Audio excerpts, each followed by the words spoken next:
Welcome back, guys. Sticks and Stones Unfiltered. Today's guest is going to be Jeremy Furr.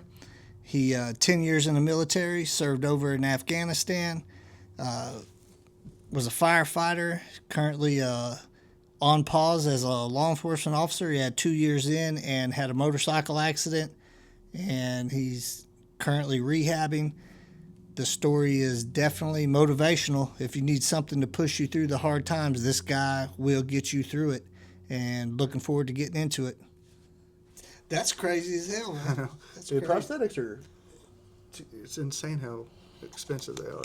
Well, Yeah. I'm lucky I did the 10 years of military service because I didn't have to pay for none of that. Technology, man. Yeah. Technology is crazy. DARPA developed this knee. Really? Yeah. There's a... You ever hear of a guy named Chris Lavery? Or Chris Lavery?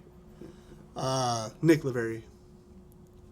Is he below the knee amputee or above the knee? He's above the knee amputee. Huge into like CrossFit and stuff?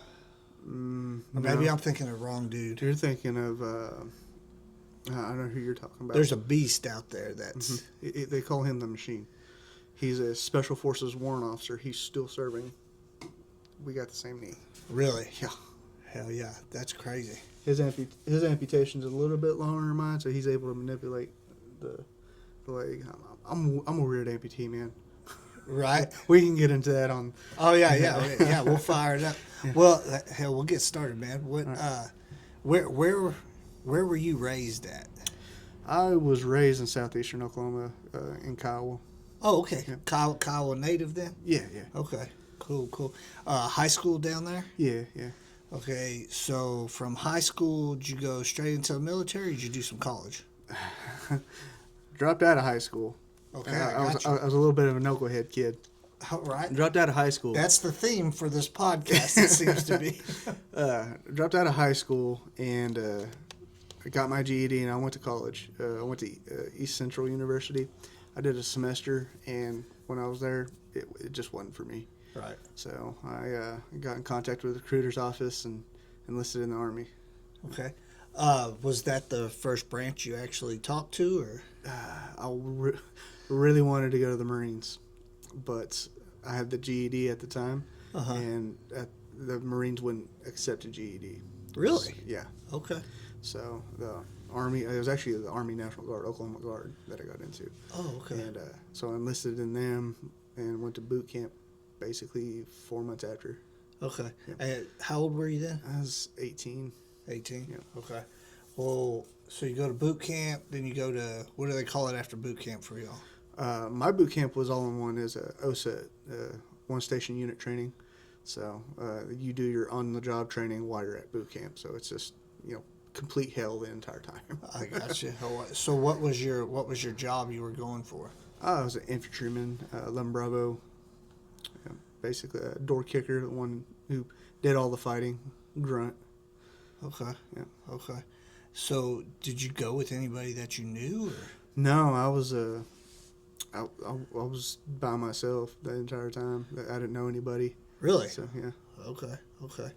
So how long was boot camp and the training and everything before you actually trained up? Oh, I think I'm gonna say 8 to 9 weeks.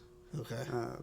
Around 3 months maybe, somewhere around there. Then you came back to your unit? Yeah, I come back to Oklahoma, and got assigned to my unit, which was in Tulsa. Oh, okay. And so then you were living in Kiowa? Yeah, I was living in Kiowa, and I had to drive up once a month every day to Tulsa. Okay. Yeah. So you guys, what do they call it when you go up there for the weekend? Drill. Yeah. Drill. Yeah. So you just went up there once a month for 11 years, 10 years? I was in for about 10 years, yeah. I didn't stay with the Tulsa unit the entire time. As a private E1, you don't make very much money. So the travel is like 2.5 hours. They didn't provide any lodging or anything. A lot of times you just stay in the armory up there. So if there was a unit that held your MOS, they'd see if you can transfer, which I did. I got lucky because McAllister had a cavalry unit that had an infantryman position open, so I transferred over there. Oh, okay. And so how long did you stay with McAllister's unit? I was with McAllister's unit. See, I was probably with 279 for about a year. So about 5 years I was with them. Okay. Okay. Yeah, I deployed with that unit actually. Oh, really? So Yep. where'd you end up deploying to? Well, we deployed to Afghanistan, the capital there, Kabul. We went about years was 2017, 2018. Okay. Yeah. How was that when like eye opener when you got over there? I guess. Oh, it was crazy. Lots of differences, so much differences. Uh, Everything was different besides the weather. The weather was very consistent with Oklahoma, surprisingly. Really? Yeah. Okay. Okay. How long did they train you guys up? Like, did you have a specific job that you knew your unit was doing when you went over there? Or? Yeah. The mission set while we were there was like basically training and advising the ANA and A&P, the police and military forces there, and to intervene when we needed to intervene. So. Okay. Yeah. Okay. How was life on the base for you? Oh, it was all right. Pretty laid back. Deployment life and like being stateside is totally different because when you're stateside, you're working all the time. Like when you're on their time, you're doing something. When you're on deployment, you have quite a bit of downtime. So and it's fairly laxed. Of course, you're going to be disciplined because you're in a combat area and stuff can go wrong, but they let you have your downtime and it's pretty nice. Yeah. Yeah. And so, how long did you spend total over there? We were in country for 9 months. For 9 months? Yeah. Okay. And then rotate back? Yep. And did you ever have to go out again, or? No, that was the only deployment. I almost went to Africa back in 2022. But at that time, that's when I started my law enforcement career, so decided to focus on that. Oh, okay. So, meantime, you're in the Guard then. Yep. Once you get back, you're in the Guard. When did you get into the fire service? The fire service. So I enlisted. I was doing my job. Always wanted to serve my community, especially with Kiowa being such a small place. And I grew up there. I basically knew everybody in the town, and I was always been a giver, so I wanted to help out where I could. And a buddy of mine who was on the fire department, me and him talked, and he let me try out for the fire department, which I was able to get on. Got great training there, and it was an amazing experience. Yeah, for a smaller department, they do quite a bit too. Yeah, like they're pretty active. Yeah.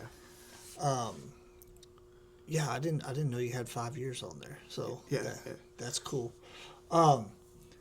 So we actually met at a forcible entry training or breaching or whatever anybody wants to call it. But yeah. And you broke the door. I did break the door. Definitely did break the door. That was funny because like the classes we went on to teach after that, I was always like, okay, now make sure this is the strike zone, Yeah. And, I can't remember what tool you were using. It was a big sledge, wasn't it? I believe it was a sledge. Yeah. I'm pretty sure. So you go from, and that was on a volunteer department, so you weren't making any money to pay the bills there. No. What were you doing at that time to pay the bills at home? I was in loss prevention for Walmart. Yeah. Oh, okay. Yeah. Okay. How long did you do that? 4 or 5 years, 6 years. Yeah. There was a break in between it, but altogether it was about 4 or 5 years. Loss prevention, and that's basically like you guys are, if I understand it right. Well, you tell me what you do in loss prevention. So, loss prevention is it's a lot of investigating work. I say stalking, but you're only stalking the people that you're getting. You're not stalking the shelves. No. Yeah. You're stalking the people, and like you'd walk around, you wouldn't wear a vest, no name tags, nothing. You'd look like a normal person, and you'd walk the store, and part of your job is to make sure those like spider wires that are on expensive things, make sure those are on correctly, and basically looking for shoplifters. People that are taking stuff out the item, taking it out of the package, concealing it, and you're watching them because there's a process that you have to get them at. You can't, as soon as they conceal it or take it out of the package, you can't just stop them. They have to make the intent to leave the store, which is when they pass what they call the what was it? I can't remember the term that they use. Point of sale. Once you pass the last point of sale, you're able to confront them, talk to them. A lot of times you'd have to call law enforcement in, depending on if they're cooperating or not. So how often did people, when you actually stopped them or something, were they just like, damn, I got caught, or did they just take off? Some of them, depending on how you approach them and how you talk to them, a lot of them would, come in, especially at that time. The law had changed from 500 to 1,000 for a felony. So a lot of people, they steal a couple things. It's a misdemeanor. A lot of times we wouldn't even go to the police with it if they're cooperative and everything else, and you'd do their paperwork. Basically, they'd get trespassed from the store for a certain amount of time, and that's basically how that went with it. So as long as they were cooperative and it was under a certain dollar amount, they pretty much It's just like, hey, don't be coming back in here. Yeah, basically. So how would you guys identify someone that had been someone that had already been trespassed from you guys? Oh, Walmart's got a huge database. Actually, you can run a person's name through it, and it'll come up as flagged. And a lot. McAllister's a small area, so once you catch somebody, you tend to recognize them. You're gonna remember that person probably. So, walk me through. You think somebody's like, how do you pick a target that you're gonna follow? A lot of it's on body language. There's some people that hide it a lot better than others. I'd be a nervous wreck. Exactly, and not to mention there's cameras everywhere. Yeah. So you see a person that's trying to avoid, because the cameras are blatant in the store. You'd see a person that's trying to go into like a deep corner and stuff, has something they're messing with it in their hands, trying to get it out of the package or trying to take the wire off, and they're always looking around the corners and just being extra observant, to see who's watching or not. So. That's crazy. How many people you think you snatched up? Oh, quite a few. At one point, I was in the market of the McAllister store. I was the leading loss prevention person. Okay. So, I had fun with it. It was a great job, and it was amazing. I actually caught some pretty bad people. There was one guy that chased after it. It's a pretty funny story. He wasn't cooperative. He was taking some the ink cartridges, for printers. Those things are expensive. Yeah. And seen him walking around. He's doing the shady stuff with it, and he goes down one aisle. And loss prevention, you learn to make tricks, and if you go into that Walmart there, you might see some behind clothes and stuff. Where the plastic is, there will be little things cut out where you can look into the other aisle. Really? Yeah. You have to get creative with it. Okay. And, so you have to watch them conceal it and maintain possession of it. So you do little tricks like that, and he goes into one of those aisles, and I'm watching it through one of those peepholes, and down his pants they go. So I'm like, okay. I called the local law enforcement because I was like, this guy's like you could tell by the way he's acting. He's done it before, and he's not going to come in. Right. So get law enforcement on the way, and I'm watching him, and sure enough, he goes past the last point of sale. I confront him, and he starts running from me. And I'm on the phone with the dispatcher, and I'm telling him, hey, this is description and everything else. And he stops, turns, and takes a swing at me. And I duck my head back, and he hits my phone out of my hand. So I'm like, oh crap. And then because we were at their car, he had a female companion with him. Mm-hmm. She jumped in the driver's seat, and he had that door open when he turned around to swing at me, and she put it in reverse and ran us both over with the door. Really? He grabbed onto the car, to the seat, and I grabbed onto him, and she takes off, and we're dragging behind this car. And I'm like, oh, crap, this is no good. I don't have my phone anymore. This wasn't in the HR policy handbook. No. I should have gotten in trouble, but I didn't because, like, on camera, it shows everything. Uh-huh. It's like it's not like I intentionally went to attack Right. them or something like that. Right. And she's taking off, and we're climbing up each other to get into the vehicle. We get into the vehicle, and I'm sitting on this dude's lap, and she's trying to drive off, and there was a car that passes in front of us, so she stops, and I don't know how I thought that quick to put the car in park and turn it off and break the key in the ignition. And at that same time, Scrub PD comes rolling up with their lights and sirens going off because I guess Someone else had called in at that or point. the dispatch must have figured something went wrong because I stopped talking. Right. So they came lights and sirens up, and I remember the Krebs officer. He's like asked dispatch, "Where's the loss prevention officer?" And I pop out of the car. I'm like, "Get him!" Yeah, sick 'em. Yeah. And, that guy ended up having a warrant for his arrest out of Kansas City, Missouri, for something to do with a homicide. Oh yeah, I don't know if he did the homicide or if he had information accessory on it. or something. Yeah, But yeah. That was one of my crazy Walmart events. right, right.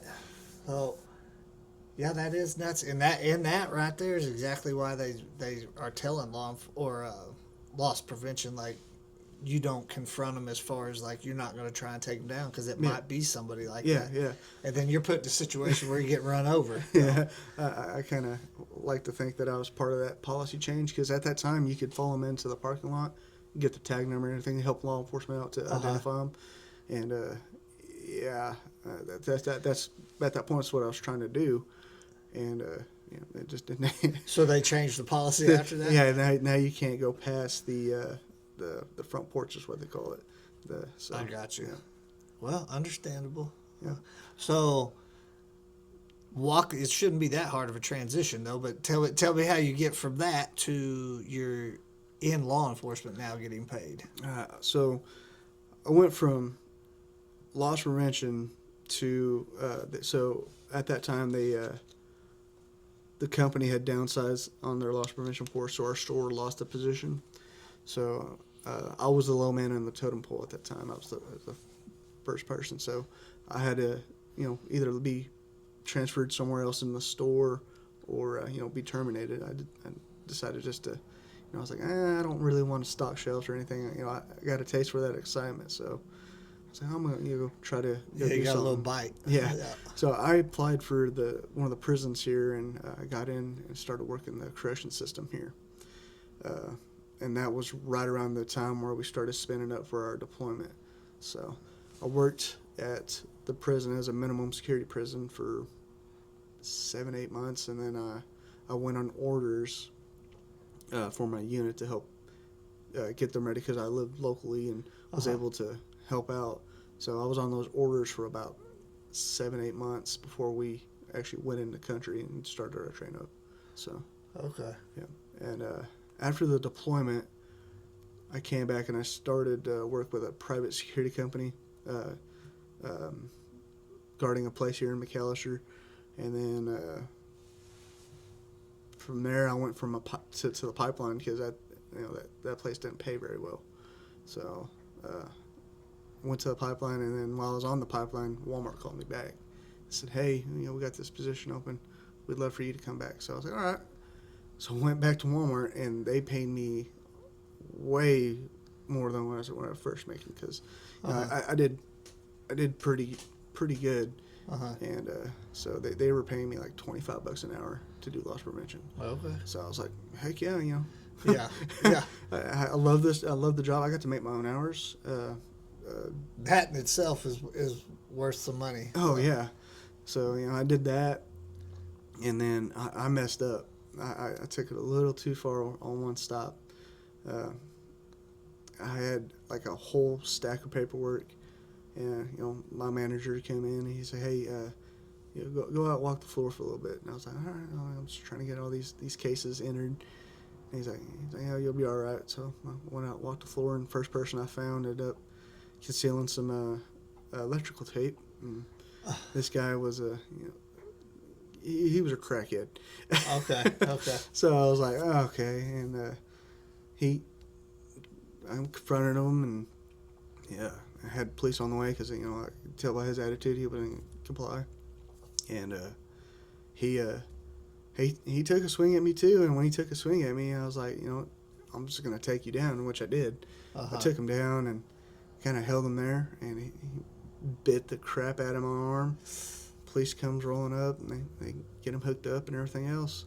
And at that time, the policy was pretty strict on going hands on with people. So, Even if they were yeah, coming at you, really? Yeah, because he swung at me. And, That'd be a tough one to swallow right there. Yeah, Like, so I got terminated from that position, which was terrible, and that was around COVID time.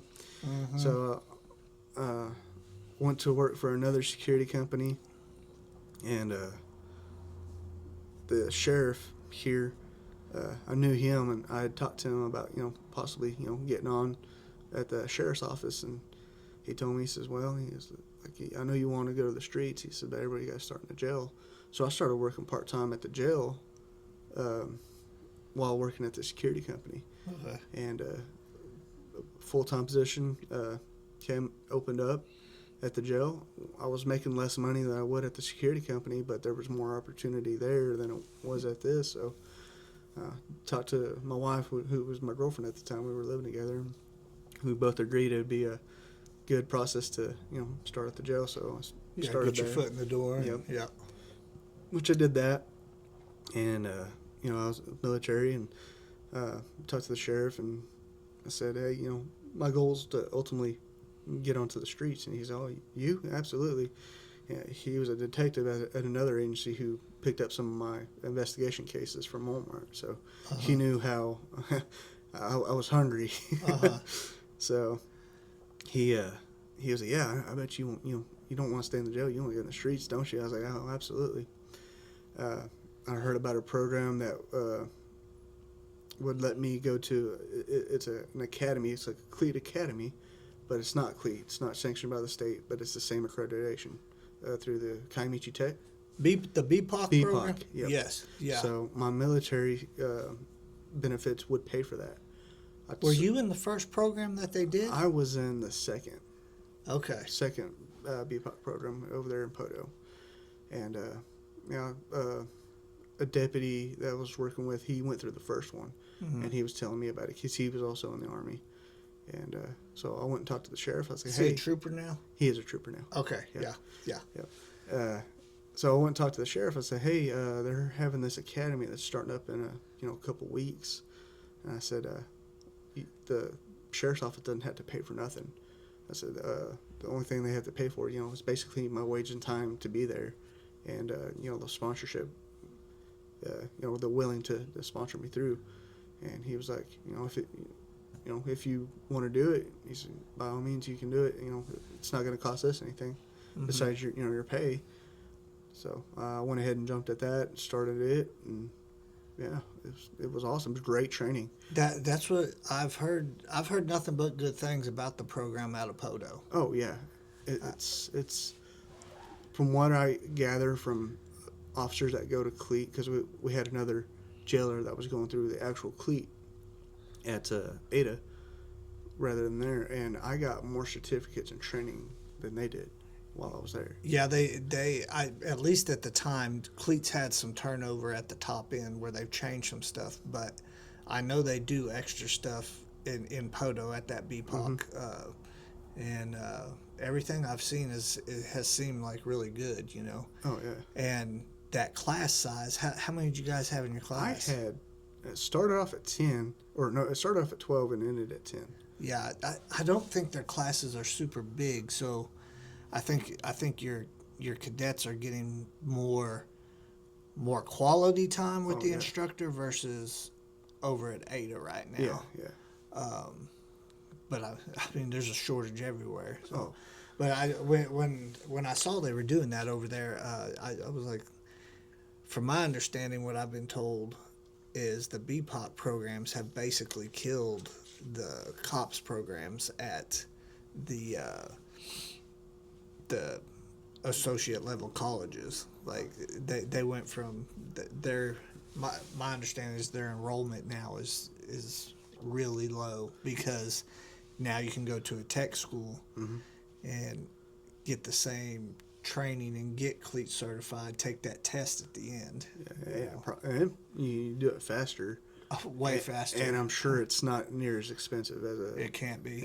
There's no way, because I did the collegiate program, and I mean, it wasn't crazy expensive. I went to Eastern, so it wasn't like a crazy bill, but it was much longer. Not to mention you have to, college life in itself. You have to endure that, And that part wasn't too bad for me because I was pretty old when I finally pulled the trigger and went on that. But I could see where someone doing the criminal justice program, they could get in trouble when they're 20, 21, something like that. There's plenty of avenues, and usually the people going to the tech schools, especially for the law enforcement, it seems like they kind of know what their goal is, at least, Yeah. So, okay, so you go there, you graduate there. Yep. I graduate the BPOC, and I come back, and the sheriff says, "Hey, I don't have a street spot open for you right now." He said, "But I do have a courthouse deputy position open," and so he put me in the courthouse, and that was an amazing experience. There's no better training than being able to, guard the courthouse and sitting in on proceedings to where you can learn more about your job and how to do it better than sitting in one of those areas. Yeah. Seeing how the legal system's actually going in there. Exactly. I never thought about it like that, but yeah, I can see that for sure. Because you can see loopholes that you could probably see where if you don't stitch your report up just right. Oh, yeah, and it makes your report writing even more detailed. The stuff where the DA really can nail on and the defense attorney is like, eh. Or you can decide there's not enough for a case here, like something petty, and you're like, do I want to arrest them for this, or do I want to cite them and just, cite and release. Yeah. Okay, so doing that, then where you go? So my wife, or his girlfriend at the time, she accepted a job at a bigger hospital up in Oklahoma City area, and she's a CT tech. So where'd she go to school at? She went to Bacone. Okay. Yeah. Okay. But you know her family. Yeah.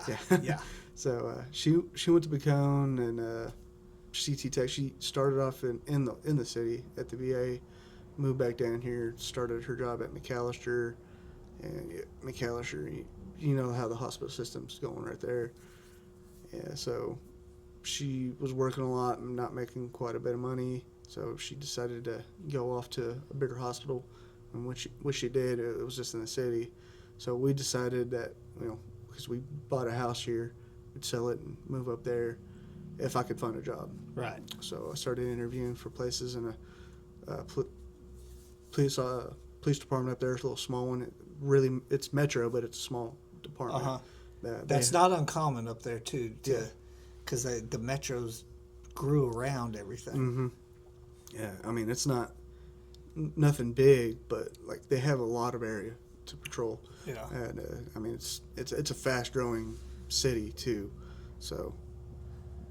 They were in a rebuild program at that time. The chief at the time was retiring, and there was a new chief coming in. I went in there, interviewed, they liked me, and I got the job. Me and the chief started the same day. The really? Chief, yep. Okay. So me and him had a pretty good chemistry. He was also in the military, and I did my FTO there, and from that time, it was just balls to the wall, basically. I had free reign. I was making arrests. I was doing great. So yeah. We started a deal with the podcast, and we just call it the "You Ain't Gonna Believe This." Do you have any stories that fit in with that? I do. So while I was up there, we had very few officers. Like I said, it was a transition building, and we had got this one officer who was running around with me. I was his FTO.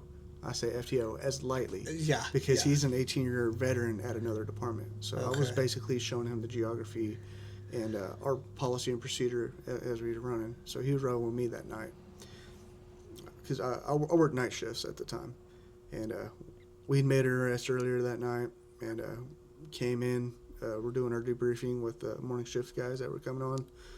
They were about 30 minutes early.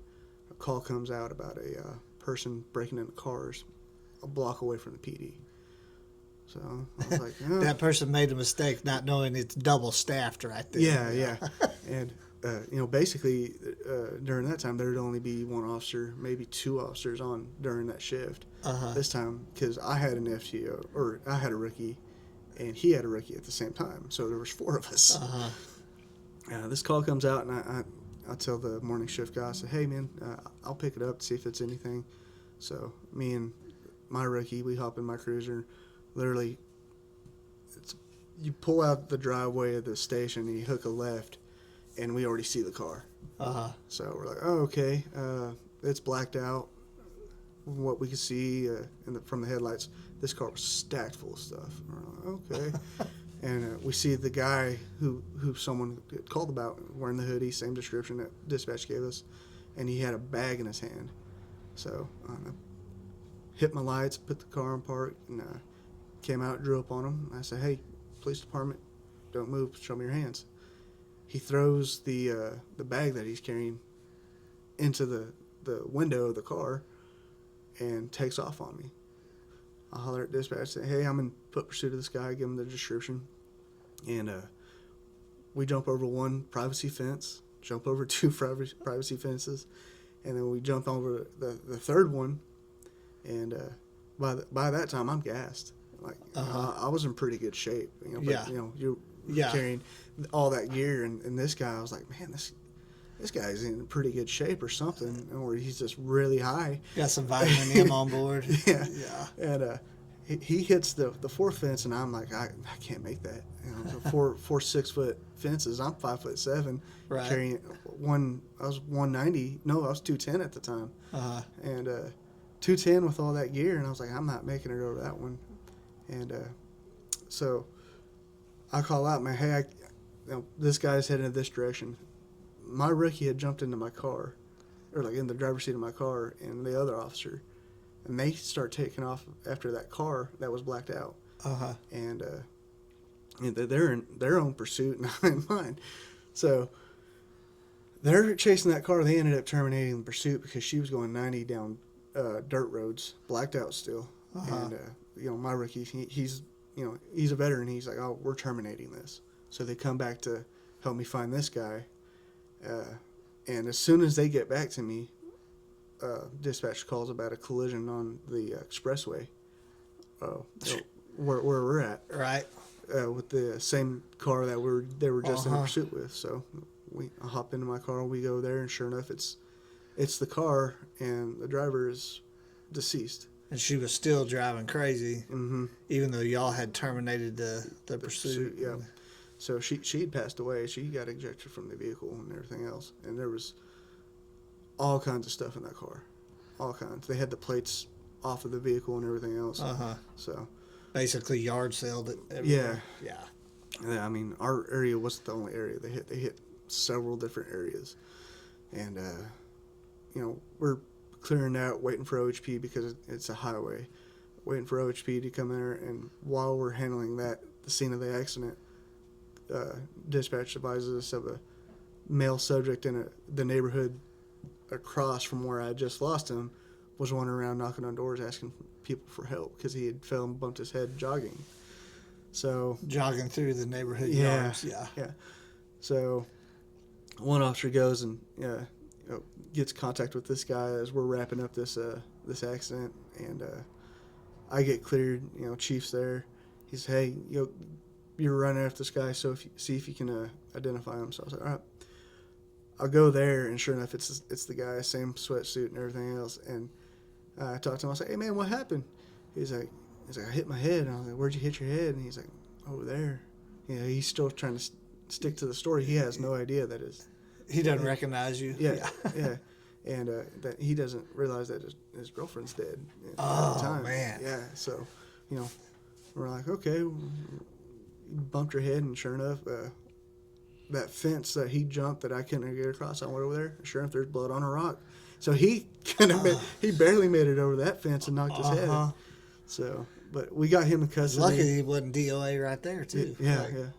We got him in custody, and we put our charges on him, and other agencies, reached out and said, hey, we have this stuff that was, taken, and so they hit a lot of places and a lot of different agencies. Did he catch any charges because she died? We tried to, press that issue with OHP because they were the ones that were handling the fatality accident of it. But they said that there wasn't enough. There was too much space in between that. Okay. That time, so. Okay, I was just wondering. Because I know if you're committing a felony and you die because you're with me, if we're in the same building and something falls off the building, while I'm in there, I'm probably gonna catch a charge. Yeah. You know? We tried, but it didn't really matter because he was gonna get 30, 40 years anyways. Right. Well, and he lost his girlfriend. I mean, he was consequences. The weirdest thing about that whole situation. So we called her, his girlfriend. They had just met up that night. That's the first time they met. Oh my God, that was the date. Yeah, she had a bachelor. Because we do our due diligence. She had a bachelor's in some type of psychology. God. And it was insane. That's so crazy. Yeah, I mean, I'm not finished there because, so that was my second night on shift. Third, or for the week, that was my second night. I got told that because I was on doing all the paperwork and whatnot until 1:00 that evening, and I went home, caught a couple of Z's and came back in, and my chief had let my lieutenant know. He said, hey, he didn't need to come in. I was like, I don't know. I was like, I'm good. I got to finish up a couple things of paperwork anyways, and I'm just going to keep it light. So I'll finish up my paperwork, and I go to a spot, just to run some traffic, and write some citations or give some warnings. I'm not out there 5 minutes, and I get a car going 70 in a 45. I'm like, oh, okay, it's not a big deal. And he comes, there's a stop sign right there, and he sees me, blows the stop sign. I'm like, oh, great. Right. I get out behind him, and he keeps on going. We're in a freaking pursuit. Second pursuit in 2 nights. Right. So it's not a light night anymore. Yeah, and I get him, we're going through all kinds of traffic, and finally he goes into the ditch, crashes out into a fence, and then pulls into a neighborhood where it's a cul-de-sac, and he just gives up there. It's a 17-year-old kid. Yeah. Reason for running is because he didn't want to get a ticket and get in trouble with his parents. Right. But now instead he's totaled the car. Totaled his mom's brand new Trailblazer. Oh, man. They had it a week. Yeah. Yeah. So, that happened. And I was like, it's not that big deal. We file everything. It's a juvenile. We'll file it, municipally, and give the kid a break. Made a dumb mistake and whatnot. So get all that paperwork basically buttoned up and finished. And me and the lieutenant are there, and I'm like, man, I'm pretty tired. And he's like, yeah, you can go home. I was like, I'm gonna stay the rest of the shift. Hour later, we get a call about a person entering a house, unoccupied dwelling. The neighbor's calling it in. They don't give us an address. They're like, hey, it's on the corner of this and this. So we're like, okay. We go up there. Person breaking into this abandoned house. Because the person, they said no, they don't know who owned the house. They called them, say, hey, you at this this building? And they're like, no. And then they called us. So we roll up, and all we have is an abandoned building. Nobody should be around, and they gave us the corner. So we roll up and we see a house that looks abandoned, a bunch of cars. Because an intersection is going to have 4 houses probably at that intersection. Exactly. And so we see this house that looks abandoned. There's a bunch of cars, old beat up cars in the driveway.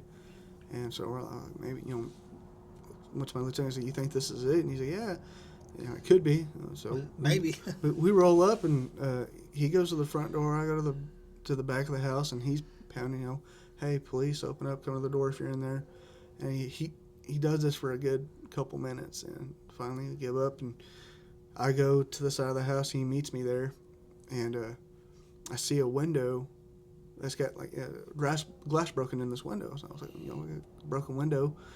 I go up to look at it. I have my pistol out, and at that same time, I'm going to touch the window to see if it's completely broken or it's just shattered. Yeah. A guy pulls down the blinds and yells.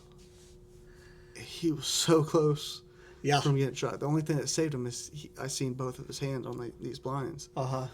And it's funny because he kind of looked like an old hermit guy, the long black, white beard and hair going everywhere, balding. Yeah. And my lieutenant almost did the same thing. He almost shot him as well. He said the only thing that stopped me from shooting him was you weren't shooting him. So we tell him to go to the front door. We get everything figured out. And at that time I'm spent. I'm like, So I'm gonna go home. And he's like, yeah. If I had the week you had in the last 2 days, I'd go home too. So yeah, I got to go home, and I came in late that next shift. So and I had almost the same issue at an abandoned house. It wasn't abandoned. The property owners owned it, and they just hadn't got around to remodeling. And I was looking for an offender, and I can't even remember how we realized that the guy might actually be there. But I drove out there and I looked, and everything was locked up. What was said was this guy had broke in there. Well, I'm looking, I don't see any signs of forced entry, nothing. And I made contact with the property owners, and I did notice they were stealing electricity from the neighbors. So kind of a clue, I didn't really pick up on it though. And I made contact with the property owners, and the guy that was the offender was supposed to be staying there had a vehicle, and the vehicle was not in the driveway when we got there. And I was like, do I have permission to go in your house? And they're like, yeah, you can go in my house, no problem. I was like, okay. I beat on the door, I beat on the window, I beat on everything, and no answer, no nothing. And they were like, well, you can kick that door in if you want. I was like, I'm not going to tear your door frame up, I said, but I'll see if I can lift your sliding glass up. And they're like, okay. And dumb. I went back there, and on the inside of that sliding glass, they had a blanket hung long ways. So there was maybe a 3 or 4 foot gap between the bottom of the blanket and the floor. And I lifted that glass up and moved it over, and about that time, someone comes running, screaming, and all I can see is the legs coming at me, and so I'm getting down to see what I can see, and at the last second, I can see this dude's hands, and I'm like, get on the ground. Yeah. But yeah, that was hair on the back of my neck raising on that one. Yeah, because that's a lot of paperwork. Yeah, it is. Yeah. Okay, so that was a crazy 3 days you had. Yeah, it was. You've deployed, firefighter, police officer. Yeah. Okay. And you've managed to make it through all 3 of these perfectly fine. Unscathed. Unscathed. So take me to the day where the unscathedness ran out. All right. So me and my wife, we decided to go down to it's a friend of mine's place down in Poto. Spend Christmas with them because we were close to. They were like my parents basically. And so we go down there and we spend time with them. And the guy, he had a motorcycle he was going to sell, and I was thinking about buying one. And so he first time he let me take it out on a test drive and whatever. He did some updates to it, and so I was like, oh, I'm gonna get up on it and see how it's still running. What kind of bike was it? It was like a Honda or a Kawasaki, something like that. It's like a street, not a street bike, but a like a glider type thing. Like a cruiser? Yeah. Not a crotch rocket? No, not a crotch rocket. Okay. So I get up on it, just take it a mile, basic ride. Where they live is pretty rural. It's basically Worcester State Park. Oh, okay. Yeah, and so I get up on there and I take it for a ride, and there's a stop sign where it meets up with Highway 271. Okay. And where it is, it's like angled a little different, so it's hard to see to your right. You see to the left towards Summerfield, and there's a bridge. Bridge is weird because it's a bridge to nothing. There's nothing that goes underneath it. So, and at the beginning of that bridge is a steep hill that you're going down the hill to go up to the bridge. And I look to my right, look to my left. It looks clear. So, and I'm just turning around. There's a parking lot across the road, and it made it a lot easier to turn around because there's a little hill up to where the highway is. So I was like, I'm gonna sit here, go across the road, turn around, and come back. And so I don't see any traffic coming. I go across the street, turn around, and at this point, this is speculation on my part. Okay. Because I don't remember anything from that point. I turn around, and I assume I don't see anything, and go, and I get T-boned. On a bike. On the motorcycle. It was a Dodge Ram 3500. Ooh. Pulling a gooseneck with a bulldozer on it. Damn. They couldn't have been any heavier. No. So they couldn't have slowed down and stopped on a dime or anything. There's nothing on those people. Those people were pretty good people, to my understanding and whatnot. So I got hit on this motorcycle, ended up losing my left leg, and crushing some parts in my hand. And that was it. I wasn't wearing a helmet or nothing. That was it? That was it. Pretty bad, bro. Yeah, but, I mean, considering though all that weight and everything, and not wearing a helmet. I mean, that's amazing. To walk away, yeah, with those injuries, it's amazing. Right. And at the time it was pretty harrowing. My sister-in-law, she's an ICU nurse, and my wife called her and told her what happened, and they were getting updates. Yeah. She was convinced I was going to die. I mean, those are pretty serious injuries. Yeah. So lost my left leg. I mean, it was somewhat attached at the time. According to some of the troopers that was there, I was still up and trying to walk away. It took two of them and a paramedic to hold me down. They had to ketamine me on scene.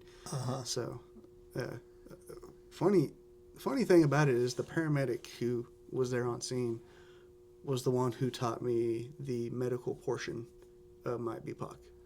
Really? Yeah. Who was it? It was I can't remember her name now. A little old gal. She'd been there for a long time. Tiny? Maybe, yeah. What? Burnett. Was it Bandy? I can't tell you. Okay. I can tell you the name now. Yeah, I'll track them down. Yeah. I'll track them down and see if they'll come on and tell Yeah. their version of what happened. Yeah. So I was fighting with the troopers and everything else. They ketamine me, and they had to life flight me out. I was supposed to go to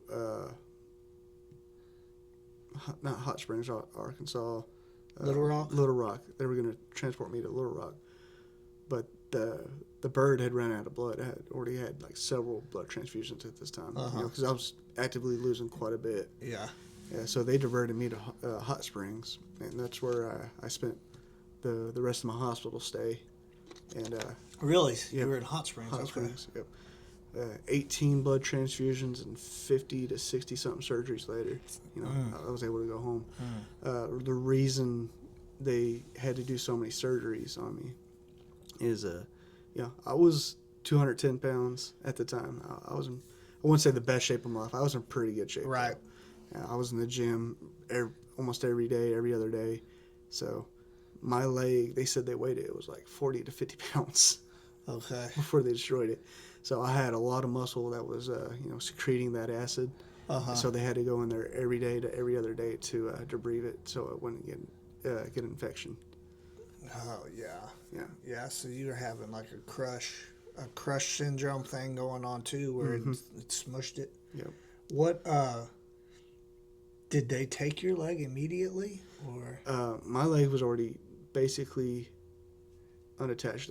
To my understanding, there was maybe a couple things of muscle strand and skin that was holding it on. Okay, so just some fibrous tissue then going Yeah. on.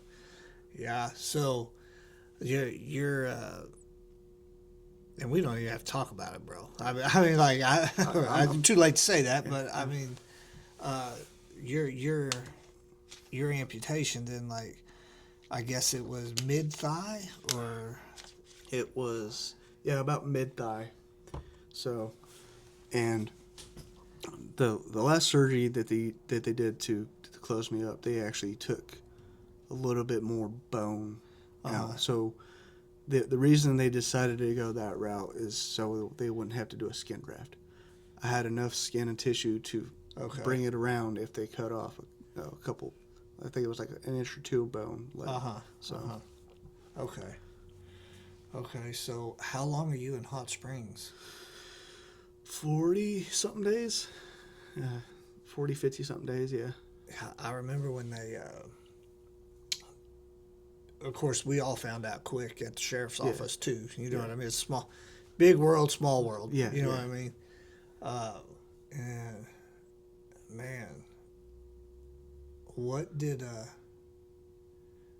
how did your current job handle it when that went down?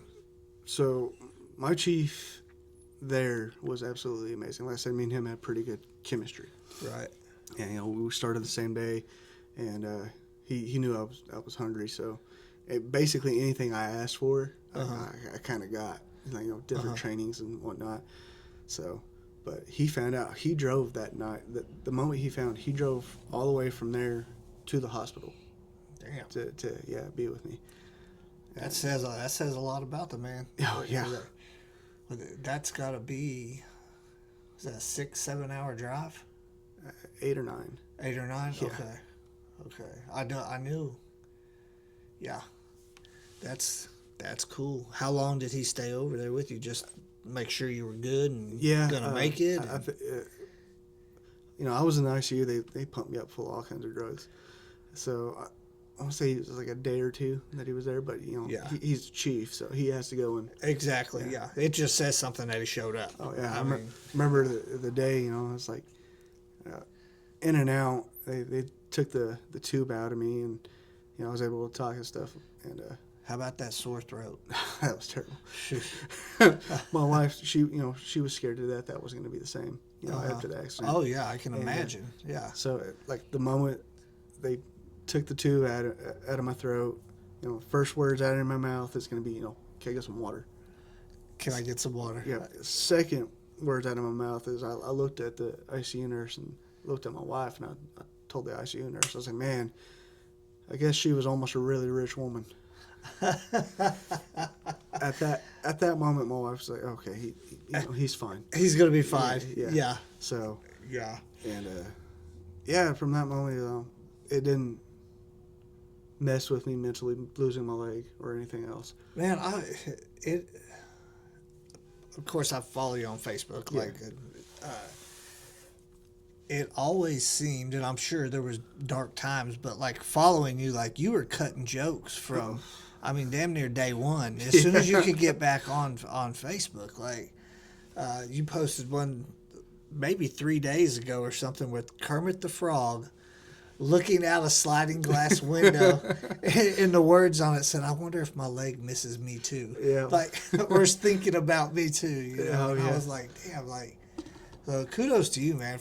I mean, you had a great attitude before. You got a great attitude afterwards, man. I mean, you have to be. I mean, now granted, I'm not gonna say it's easy. Oh, hell Like no. life before losing a limb, it's hard anyways. Mm-hmm. Losing a limb makes it even extremely harder. But it takes certain people to just keep on driving, and that's all you got to do. Put your left foot in front of the other, ironically. Right. But you just keep moving like a shark. That's been my mantra the entire time. It's just keep moving. Yeah. Because if you don't keep moving, I mean that's when you're gonna die. Yeah. I kept on moving. I got was looking at different avenues of prosthetics and whatnot. They introduced it's fairly new. It's called osseointegration. Have you ever heard of it? I've nope. So speaking French, help me out. So osseointegration, best way I can put it is people who have bad teeth, and they take the teeth and put a stud into the bone and put a fake tooth in. Yeah. It's the same concept, except they're putting a titanium rod that attaches to a fake leg into your femur bone. Okay.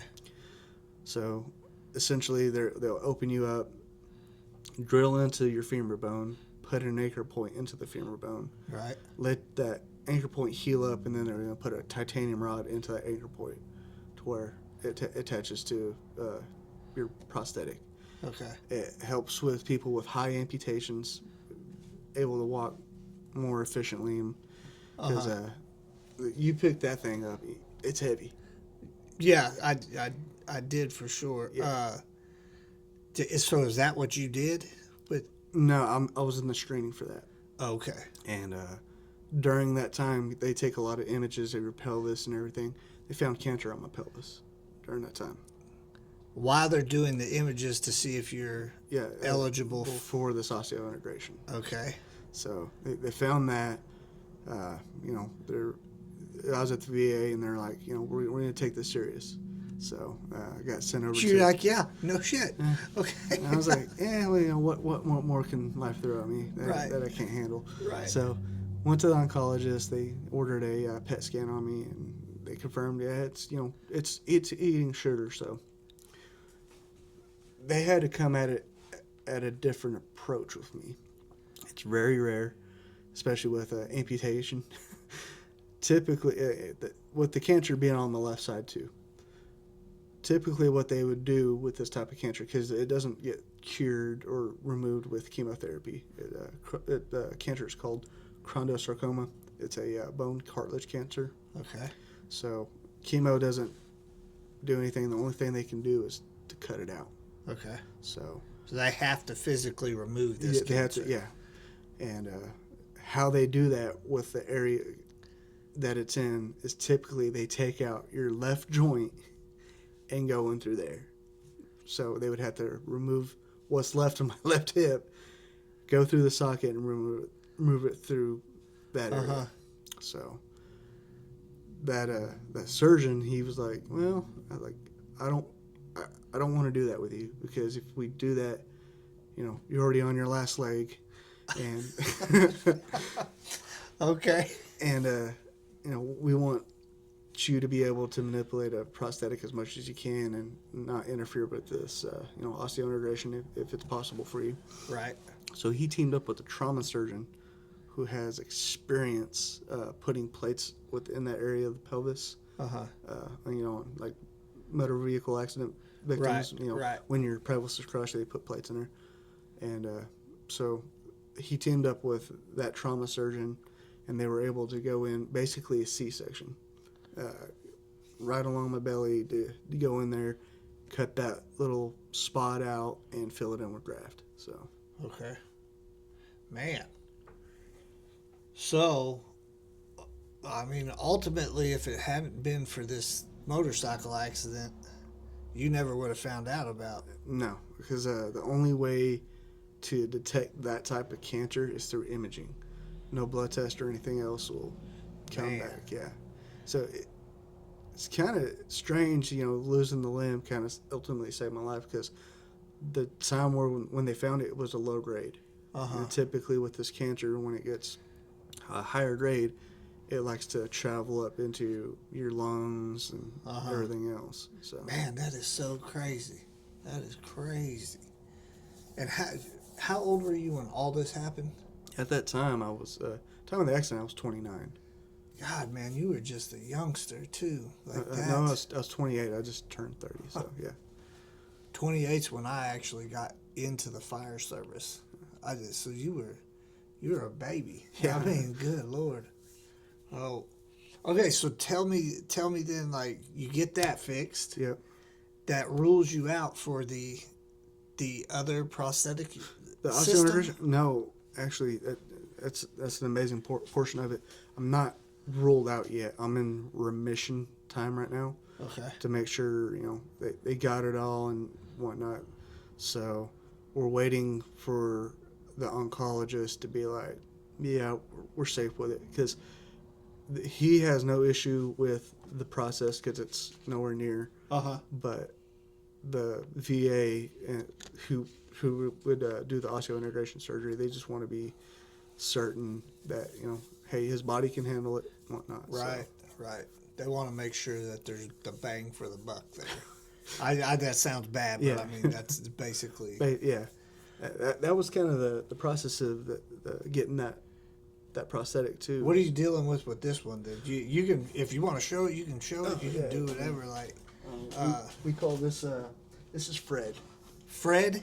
I was in the military, so we can't named it Fred. Fred is actually an acronym. It's the foot replacement electronic device. Foot replacement electronic device. Okay. Yes. So this is an electrical knee. It's got sensors in it. You can see back here. Magnetic charging. You have to charge this. Really? Yeah. Okay. You don't have to charge it like every night or anything. The battery life's on it good for like a week and a half.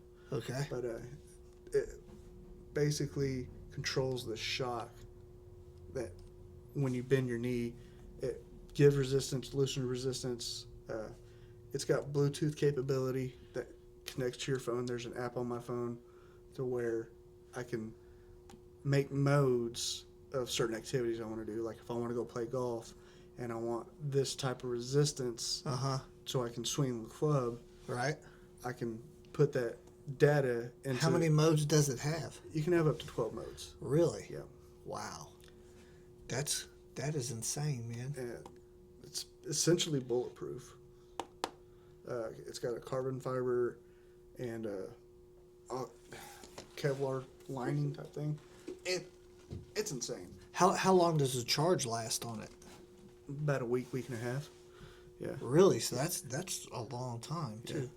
Yeah. And you were saying earlier, like, that's actually a temporary or a loaner knee right now, because you're getting yours, actually your personal one is getting repaired. Yeah, it's maintenance.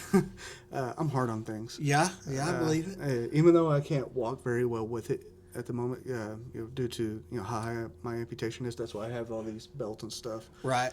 For suspension, and that thing weighs. It is heavy. Yeah. When I went out and got it, I was like, damn, this thing, it does weigh a little bit. Yeah. So for it to stay attached to me, the belts and the stability of it, I don't have enough leverage in my residual limb to keep it. Like when you take a step, you would never think left or right. You always think back and forth. But I don't have the leverage to keep it upright left and right. Okay. So I said, yeah, I understand what you're saying. So that keeps it strapped closer to the inside. That way I can take a step. Okay. So what is your PT looking like with this now? So I go on free walks. I get up on machines, What's a free walk? So basically it's me, the leg, and a cane, and they make me walk certain distances. Okay. As far as I can go, and they measure that.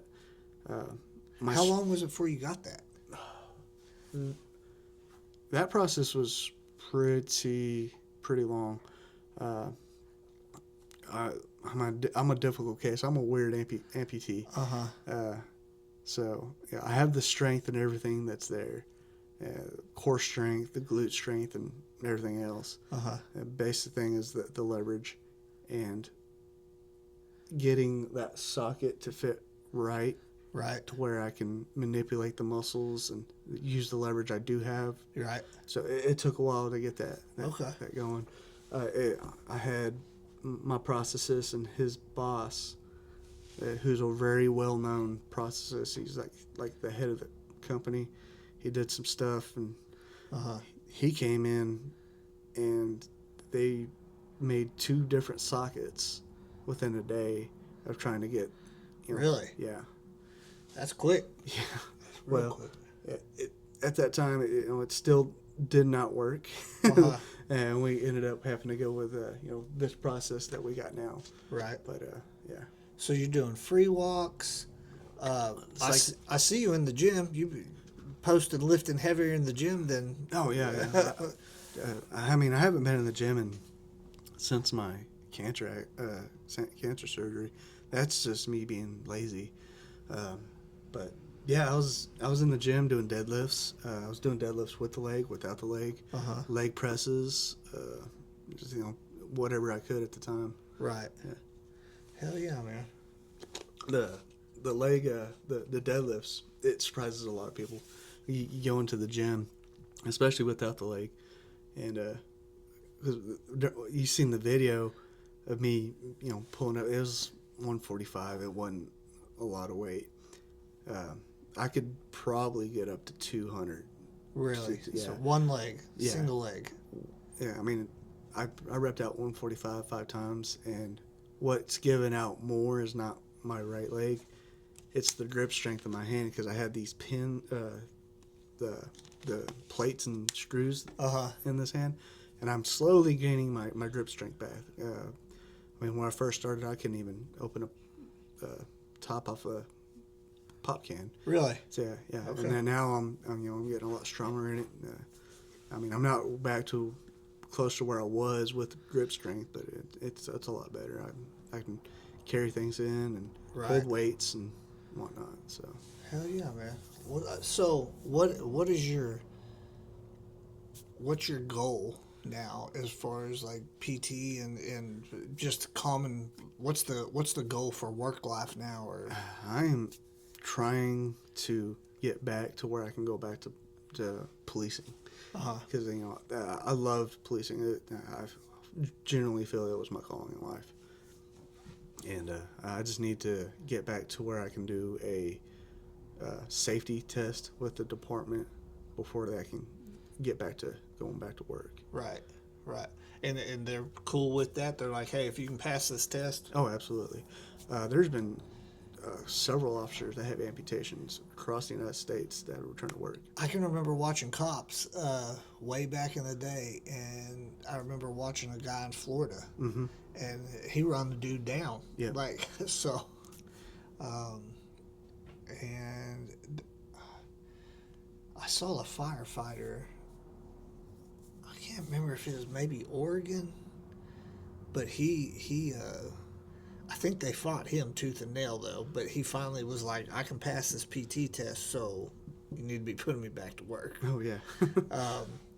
Well, that's cool, man. That's good. How has it affected home life, really? It hasn't affected it very much. We haven't changed nothing in the house. Yeah.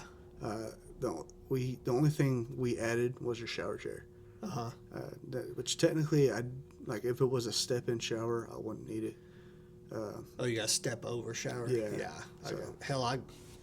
I'm able-bodied and still have an issue with that. So. But that's the only thing that we added, and there's a step in front of the house. Yeah. I always just I can hop around.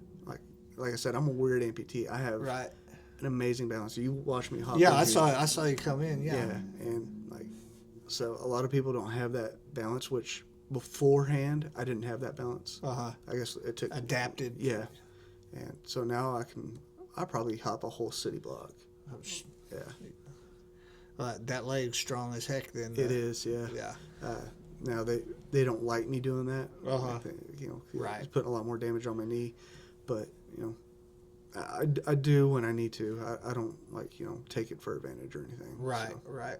So what about you'd said one time or you talked to groups for like motivation and stuff? Yeah. There was a OU University. There's a program there for I believe it's bioengineering, basically where they make the parts that go into bodies or attach to bodies, and every Veterans Day or like around that time they had people come talk. I didn't get to do it this year. I had some other engagements we had to take care of. The year before, they asked me to come talk, and was a group of OU students, making this thing, and got to talk about my prosthetic. Talk to them about my story, and they loved it. It was a good experience. It's a crazy story, man. Yeah, It's crazy. Have you seen my tattoo? No. What'd you get? I got Shrek. Yeah. Yeah, the gingerbread man. Yeah. Yeah. When he was walking around with the cane missing his. Tell me you didn't do that. Oh, I did. Oh my God. Okay. He's right here on my right thigh. Okay. I had said that in the ICU I was going to get that tattoo, and I did. So. That's hilarious, man. That is hilarious. What about youngsters? Do you ever have any interactions with youngsters that are curious or? Oh, absolutely. I got a couple of nephews. My best friend's got really young kids, and they call me Uncle Stumpy. Oh my God. Okay. So I love it. And, when he comes down, he has his kids. It's always a great time. They get curious, and they ask, Stumpy only has one leg, and he said, yeah, Stumpy only has one leg. Why does Stumpy only have one leg? Because he was in an accident. Oh, okay. That's basically it. We just tell him the truth. I messed up at the beginning of I was getting. I still had stitches and open wounds, and me and the wife went out to eat after one of my doctor's appointments, and there was a kid, and I feel terrible about it to this day. Oh God. There was a kid. He's kind of just staring at me, and I wasn't having the greatest morning, and I was sitting there eating my food. He's staring at me, and then he kind of asked, he's what happened to your leg? And I told him it was a bear attack. Bear attack. I feel terrible about it. What did he do when he told him that? Oh, his eyes are. He ain't never going to the woods. Yeah, He's done. I feel terrible about that. But man, you ain't gotta feel bad about that. Do adults ever treat you different now? Yeah, a little bit. I went to the store here, and people are always trying to open doors for you. It's like, I'm not special. I can open the door. If I'm struggling, I'll ask for help. But yeah. But other than that, not really. I mean, but you're in the South too, so we open doors. Yeah. Well, it's one thing for the clerk to go from behind her desk to come open the door. Yeah. So I got you. Yeah, I got you. I was guilty of. I was a camp counselor for like 5 years at MDA camp, right? And man, I was guilty of that, thinking because one of the kids would be in a wheelchair, and so one of the higher ups pulled me to the side, and they said, if they ask you, you help. They said, otherwise, you just let them be. And I was like, okay, like I got that. And then it dawned, because there was one little dude there. He would take full advantage of the help me card, and he had me going to get his food trays, picking his, like, I was going back and forth, feeling like, and the lady came up to me and she's like, what do you think he did before you got here? And I was like, well, I don't know. I thought one of y'all, and they're like, no, he's perfectly fine. Like, you leave him alone. He's gonna be fine. But it's, I think it's a fine line though, man. You know, it's people underestimate someone, and it's like, no, like this dude is the same exact dude as before. Like, you know, you did get lucky, like you were saying earlier, that you. When your wife said you was gonna be just fine because you didn't lose any cognitive nothing, man. Nothing. Like, that's crazy. So what's your day to day look like now? My day to day, it's a lot of nothing. Unfortunately, I do my PT, doctor's visits, and everything else. You know, until I get to a point to where I can stand, and start walking again. Yeah, it's just recovering, getting stronger. How often is the PT stuff? I go once a week. Once a week. Yeah. Okay, and then you do it at home too, or whatever. Yeah. I mean, that's the main thing is getting you back up and getting you mobile as can be. Yeah, for sure. We're basically just holding on to the osseointegration thing, because that's ultimately my best choice of being able to walk unassisted.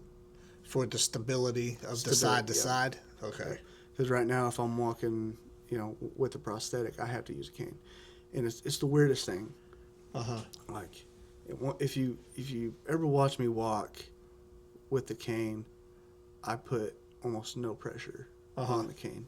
It's literally just somewhat of a touch. Just a little bit of a balance? Yeah. Like. And we've, you know, I've tried to, you know, in the parallel bars, we've tried to get it to where I can walk without it. Just doesn't work. It's the weirdest thing. To me, the PTs and everything else, they kind of understand it a little bit better. But in my mind, I'm just like, why is this not working? Yeah, why am I barely touching that? Yeah. And it's making that big of a difference. Yeah. Man, you're right there. You're there, though. You know what I mean? Like, the guy I work with the most, you know, he told me, he said, you know, if you had like a couple more inches of bone, like an inch or two more, says, I guarantee you'd be running, because, you know, that's how fast I progressed. Right. And I'm doing, like, with my situation, how my amputation is like, he's like, you're one of the best people I've ever seen in your situation. So most people, they wouldn't be walking. Right. You know, you've got the strength, you're putting in the grit and everything else, and it's like you're actually able to walk, even though it's with a cane. He said, you know, that's great. So. Yeah. Huh. So, what? I'm just gonna ask you, and we can edit it out if we don't want it in there. But like, so what's paying the bills right now for you? So, my wife is working right now. There for a minute, she was in a car accident too, not long ago. Really? Yeah. It was pretty bad. She ended up having surgery. So, there for like a month or two, we were scraping by. But I am 60% disabled through the VA. Okay. So that's been helping us quite a bit, which they're trying to upgrade my rating.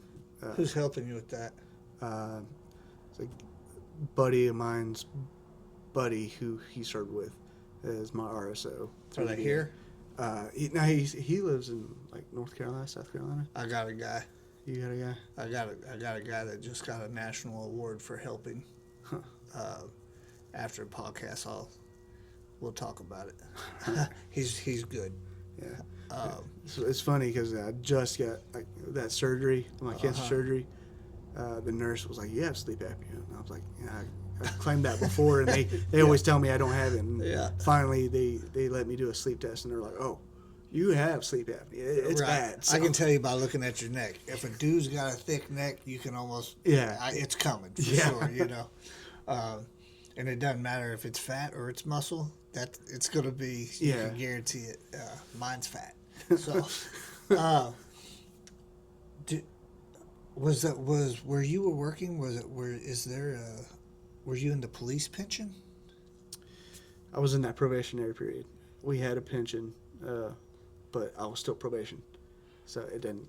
Oh, so you wouldn't get moved to the pension until after the probation. And I was so close from getting off probation at the time. And, Really? And it sucks. And my chief was like, he did everything he could to, Yeah. without breaking the law. And Right. it looking really bad on him, which I'm glad he didn't, because Right. would never want to put those people in this Yeah. position. Well, and you still, I mean, like, it sounds like you still got a good relationship with them, and then once you get up and you're going good, like, go back there and work, and then get back on the pension. Oh, you yeah. know? So that would be the ultimate goal for sure. Yeah, that'd be amazing. I'm just hoping I can get to being able to go back. That's my You goal. will. You will. You just keep at it, and you will. You ain't got no quit. You got a good attitude in you. Well, man, I asked this question for everybody, and it doesn't have to be the last question. But what would you tell yourself at 19 if you could go back in time? What would you tell yourself? Stay off of motorcycles. Right. No, really, it's, same thing I tell myself every day: keep moving. As long as you keep moving, everything's gonna be all right. And I mean, it's worked so far. So Yeah. Just keep that mantra. Keep on going. Keep on keeping on, man. You done a hell of a job of it so far, man. Yeah. That's like, I'm sure you've had bad days, but you're pretty inspirational as far as I pride myself on that too. Is trying to people see me and where I'm at. And it inspires them.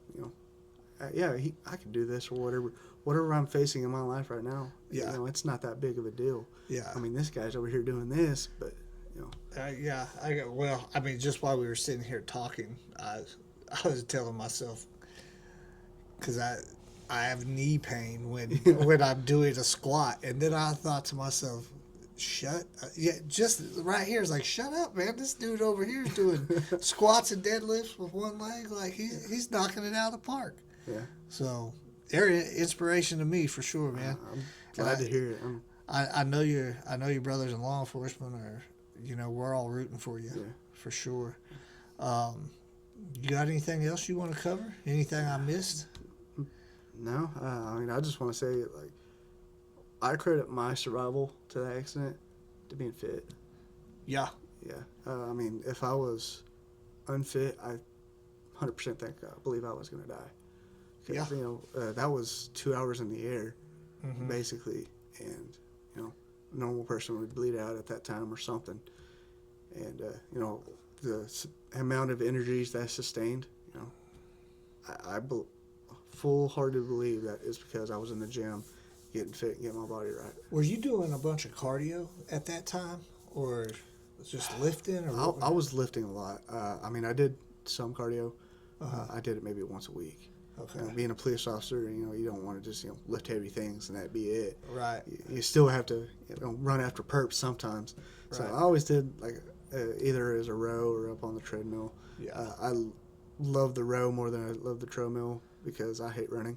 Right. Man, I love the row, but my back is bummed up, so I can only do it for maybe 10 minutes. Yeah. Anything more than that, you might as well forget it. How about the speed bike? Murder bike? Mm-hmm. I do the murder bike. That's a love-hate relationship. I will get on there, and I start off real strong, and I end real weak. It's the speed bike is really good, but it's not for thick people. it chafes you so bad. That seat is terrible. They need to make it Friction Glide. Yeah. Have you used Friction Glide? I have not. No. That's it. I promise you, get Gold Bond Friction Glide. That is the only thing that has ever kept me from not catching on fire, chafing. I'm telling you, it's the best stuff out there. I don't have to worry about it now. Yeah, it will get you. Well, even my my underarms will get it like this is fat boy syndrome over here. So I mean, I'm fat.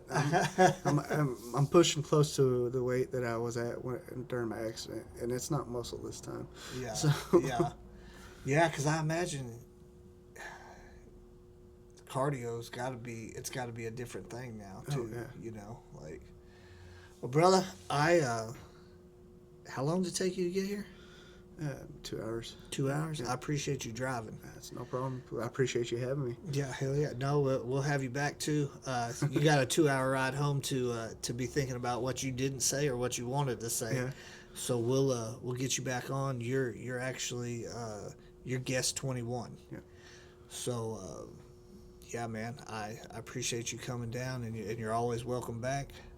I appreciate it. Sticks and Stones Unfiltered, guys, episode 21. If you guys want to see somebody on here, let us know. Send us a message. Don't forget to like and subscribe. Comment when you can. Thank you. Hell yeah, bro.